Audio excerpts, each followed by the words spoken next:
नमस्कार. स्पर्धा परीक्षांमध्ये तर्कशास्त्र म्हणजे रिझनिंग हा विषय अनेकांना खूप अवघड वाटतो. पण खरं सांगू, काही सोप्या पद्धती वापरल्या तर हे खूप सोपं होऊ शकतं. आज आपण अशाच काही तज्ज्ञांच्या नोट्समधून त्या पद्धती शिकणार आहोत. चला मग बघूया यात काय आहे. तर आज आपण काय काय बघणार आहोत हे आहेत आपले 5 महत्त्वाचे मुद्दे. आपण आकृत्या मोजण्यापासून सुरुवात करू, मग तर्कानुमान, कॅलेंडर, दिशाज्ञान आणि शेवटी वय आणि गुणोत्तरावरची गणितं बघू. म्हणजे स्पर्धा परीक्षांसाठी जे जे लागतं ते सगळं यात आहे. चला तर मग सुरुवात करूया आपल्या पहिल्या टॉपिकपासून, आकृत्या मोजणे. आता अशी चित्र बघितली की पहिल्यांदा वाटतं, अरे बापरे, हे कसं मोजायचं? पण थांबा, यावर एक अगदी सोपी मस्त ट्रिक आहे. उदाहरणार्थ ही आकृती बघा. यात किती त्रिकोण आहेत पटकन सांगता येईल का? थोडं अवघड आहे बरोबर, पण याच आव्हानाला आपण आता अगदी सोपं बनवणार आहोत.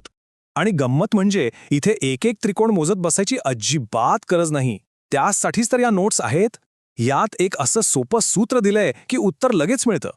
हे सूत्र किती सोपं आहे ते बघा. फक्त काय करायचंय, पायाला जेवढे भाग आहेत त्यांना आकडे द्यायचे, 1 2 3 4, आणि मग त्या आकड्यांची बेरीज करायची. झालं, उत्तर तयार. म्हणजे अवघड वाटणारा प्रश्न एकदम सोपा होऊन जातो. आणि हीच आयडिया आहे ना, ती चौरस मोजायला सुद्धा वापरता येते. तिथेही एक अशीच सोपी पद्धत आहे. या नोट्समध्ये बघा कसं दाखवलंय. फक्त रांगा आणि स्तंभांची संख्या घ्यायची आणि त्यांचा गुणाकार करायचा. म्हणजे 5 बाय 5चा गुणाकार, मग 4 बाय 4चा, 3 बाय 3चा, आणि या सगळ्यांची बेरीज करायची. आणि जेव्हा आपण हे सूत्र या मोठ्या ग्रीडवर वापरतो तेव्हा उत्तर काय येतं माहितीये? तब्बल 225. आहे की नाही कमाल? मोजत बसलो असतो तर किती वेळ लागला असता. बरं, आता पुढचा विभाग बघूया. तर्कानुमान, ज्याला सिलॉजिझम्स असेही म्हणतात. यात ना शब्दांचा खेळ असतो. काही विधानं दिलेली असतात आणि त्यावरून निष्कर्ष काढायचा असतो. हे वाचायला खूप गोंधळात टाकणारं वाटू शकतं, पण चित्रांच्या मदतीने हे अगदी सोपं होऊन जातं. तर हे तर्कानुमान म्हणजे नक्की काय? अगदी सोप्या शब्दांत सांगायचं तर 2 वाक्य किंवा विधानं दिली जातात आणि त्या आधारे तिसरं वाक्य म्हणजे निष्कर्ष बरोबर आहे की चूक हे ठरवायचं असतं. आणि ही कोडी सोडवण्याची सगळ्यात सोपी युक्ती म्हणजे वेन आकृत्या. म्हणजे काय, तर सर्व ए हे बी आहेत असं वाक्य असेल तर त्यासाठी 2 वर्तुळं काढायची. या चित्रांमुळे वाक्यांमधला संबंध लगेच डोळ्यासमोर येतो आणि गोंधळ होत नाही.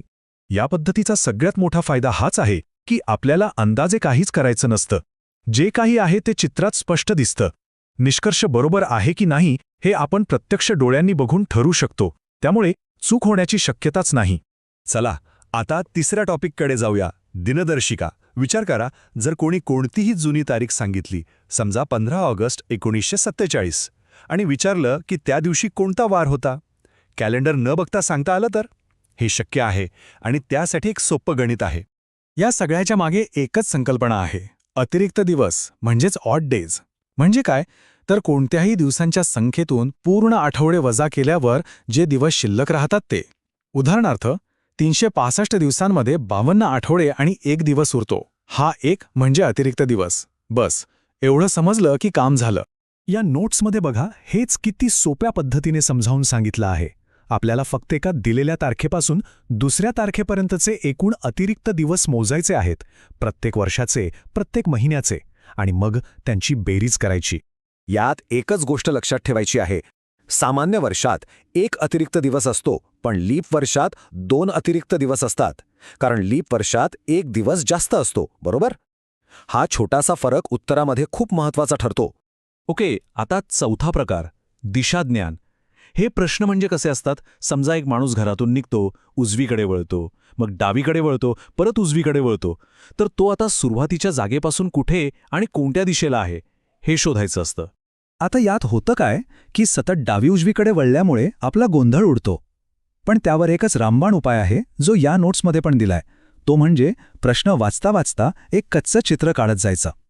याने सगळं अगदी डोळ्यासमोर स्पष्ट राहतं. हे चित्र काढणं सुद्धा खूप सोपं आहे. फक्त 4 पायऱ्या लक्षात ठेवा.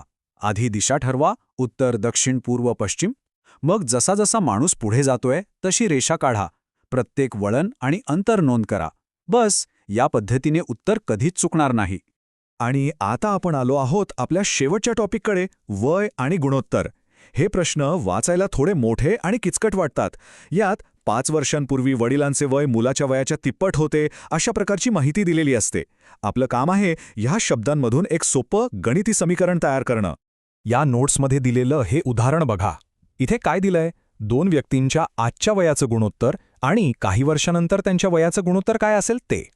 या 2 गुणोत्तरांमध्येच उत्तराची किल्ली लपलेली आहे. हे सोडवायचं कसं?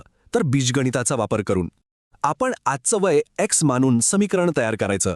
जसं की आजचं वय 5x आणि 7x आहे. मग n वर्षानंतर ते होईल 5x अधिक n आणि 7x अधिक n. आणि हे नवीन गुणोत्तराच्या बरोबर ठेवायचं. झालं आपलं समीकरण तयार. खरं तर या प्रश्नांमधला सगळ्यात महत्त्वाचा भाग म्हणजे हे समीकरण बनवणं. एकदा का ते बरोबर जमलं की मग फक्त एक्सची किंमत काढायची राहते आणि ते तर अगदी सोपं काम आहे. तर हे होतं आपलं आजचं तर्कशास्त्र टूलकिट. आपण 5 वेगवेगळ्या प्रकारच्या समस्या बघितल्या आणि त्या सोडवण्याच्या सोप्या पद्धती पण शिकलो. आकृत्या मोजण्यासाठी सूत्र, तर्कासाठी वेन आकृत्या, कॅलेंडरसाठी अतिरिक्त दिवस, दिशांसाठी चित्र काढणं आणि वयासाठी समीकरणं. या सगळ्यामुळे अवघड प्रश्नही सोपे होतात. तर मग या 5 जबरदस्त साधनांपैकी सगळ्यात आधी कोणत्या साधनावर प्रभुत्व मिळवायला आवडेल? कारण लक्षात ठेवा, या पद्धती शिकणं ही पहिली पायरी आहे, पण खरा आत्मविश्वास सरावानेच येतो.